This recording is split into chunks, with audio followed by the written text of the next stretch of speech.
আসসালামু আলাইকুম সবাইকে। আজ আপনাদের জন্য নিয়ে আসছি টক দই দিয়ে ফ্রুট সালাদ। এই সালাদটার রেসিপিটা আসলে হেলদি একটা রেসিপিটা খাওয়া আমাদের মাঝে মাঝে দরকার।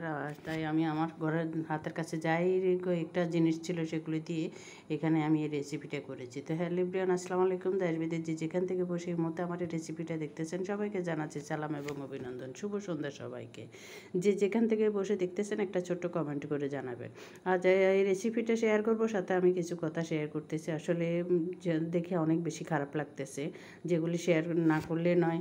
মাঝে মাঝে কেউ না কেউ তো প্রতিবাদ করতে হয়। অনেকে প্রতিবাদ করতেছেন, কিন্তু অনেকের এই প্রতিবাদ ওনাদের হয়তো কানেই লাগে না।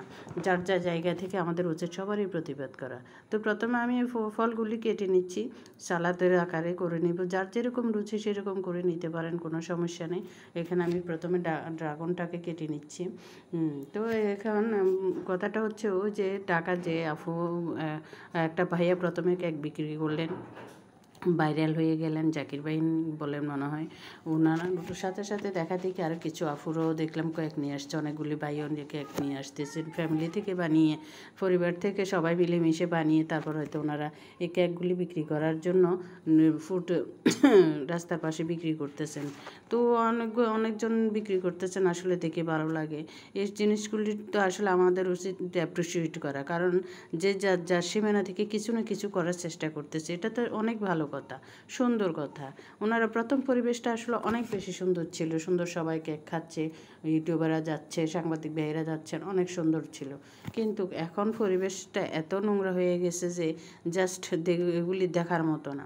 ওই আফুটা উনি টিকটকও করতেন আগে থেকে, ওনাকে একটু চিনি, বেশি না হলেও। তো ওই আফু দেখলাম ওনার ছেলেও আছে মনে হয় পাশে, উনি কেক বিক্রি করতেছেন। আর দুইটা ভাই বিশেষ করে দেখলাম ওনার গায়ের উপরে একদম টাকা দিতে যাচ্ছেন, আবার মনে হচ্ছে কেক নিতে যাচ্ছেন, কেক নিচ্ছেন ওনারা খাওয়ার জন্য হয়তো কিনে, সে টাকাটা দিচ্ছেন, আবার ওই কেকটা নিচ্ছেন, এমনভাবে নিচ্ছেন একদম ওই আফুর গা ঘেঁষে সিনা ঘেঁষে।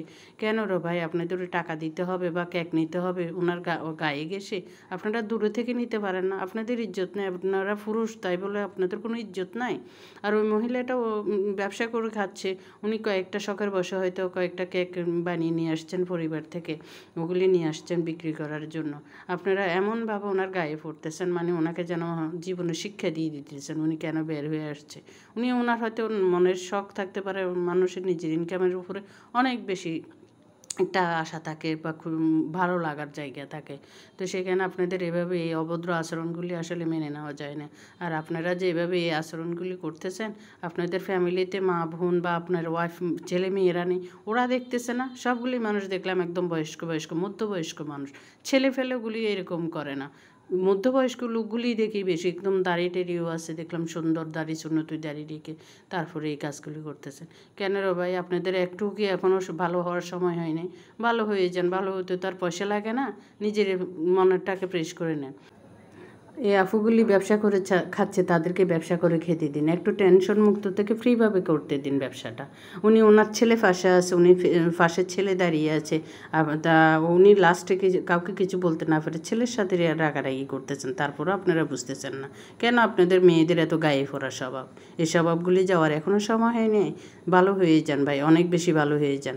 তো এইদিকে আমার টক দইটা আসলে বাইর করে রেখেছিলাম একটু আগে, দেখি যে পানি হয়ে গেছে, কয়েকদিন আগে আনা হয়েছিল বাসায়। তো এখন এই ডিপ থেকে বাইর করে রেখেছিলাম। টক দই দিলাম 1 থেকে 1.5 কাপের মতো, আর আগে থেকে কুচি করে রেডি করে রাখা সে ফ্রুটগুলি একসাথে রেখে এখন এক সাইডে রেখে এখন এখানে দিয়ে দিলাম আর কিছু বিট লবণ দিয়ে দিলাম, আর একটু বিট লবণটা আসলে পড়তেছে না, এটাও একটু হয়ে গেছে। এখন বিট লবণটা দিয়ে এরপর অপেক্ষা করতেছি আমি লেবুর রসটা দিয়ে দিচ্ছি। এখানে প্রায় 2 চামচের মতন আছে, বড় চামচটাও বড়, 1 চামচ নিয়ে নিলাম। এখানে সামান্য পরিমাণে একটু চিনি দিয়ে দিলাম, স্বাদ বাড়ানোর জন্য একটু লবণ দিয়ে দিলাম। লবণ দিয়ে এখন আমি আগে থেকে কেটে রাখা স্লাইসগুলি এরকম করে রেখেছি, সবগুলি ফ্রুট হাতের কাছে যে কয়টা ছিল সেগুলি দিয়ে করলাম। একদম আহামরি বেশি কিছু করতে হবে না, যা থাকে তাই দিয়ে রেডি করে নেবেন। আসলে আমাদের উচিত সবসময় হাতের কাছে যা আছে তা দিয়ে কিছু না কিছু করে দেখানো, সবসময় একদম আহামরি এমন কিছু করে দেখানো উচিত না যেগুলি আমাদের কিনতে কষ্ট হবে। এখন এগুলি হাতের কাছে ছিল, হয়তো আমি সেই জন্য বানিয়েছি। আমার কাছে যদি 2টা থাকতো, কলা থাকতো, তাহলে আর একটু ভালো হতো, কিন্তু আমি কলাটা আনাইনি, কারণ আমার হাতের কাছে যা আছে তাই দিয়ে আমি বানাচ্ছি। তো এখন রেডি হয়ে গেল আমার ফ্রুট স্যালাডটা। আলহামদুলিল্লাহ, খেতে অনেক বেশি ভালো লেগেছে। এরকম ফ্রুট স্যালাড আসলে মাঝে মাঝে খেলে শরীরের জন্য অনেক ভালো। আর টক দইটা এমনি শরীরের জন্য ভালো, ফ্রুট স্যালাডটা আরও বেশি ভালো, হেলদি স্যালাড। তো কেমন লাগলো আমার আজকের রেসিপি? আমার ছেলে তার আইফোন দিয়ে এখান থেকে ছবি তুলতেছে। আসলে ওর আইফোন আমি ব্যবহার করতে পারি না, সেজন্য আমি নিই না, কারণ আমার ভয় লাগে যদি ডিস্টার্ব দেয়, সেজন্য আমি নিই না। তো আলহামদুলিল্লাহ, স্যালাডটা রেডি এখন। তো সবাই কেমন লাগলো আমার আজকের রেসিপি, ফ্রুট স্যালাডের রেসিপি টক দই দিয়ে? যদি ভালো লেগে থাকে তাহলে একটা কমেন্ট করে যাবেন, লাইক কমেন্ট করতে ভুলবেন না। আর যদি ভালো লেগে যায় তাহলে একটা ফলো দিয়ে যাবেন। ইউটিউব থেকে দেখে থাকলে একটা সাবস্ক্রাইব করে যাবেন। সবাই ভালো থাকবেন, সুস্থ থাকবেন। আল্লাহ হাফেজ, আসসালামু আলাইকুম, শুভরাত্রি সবাইকে।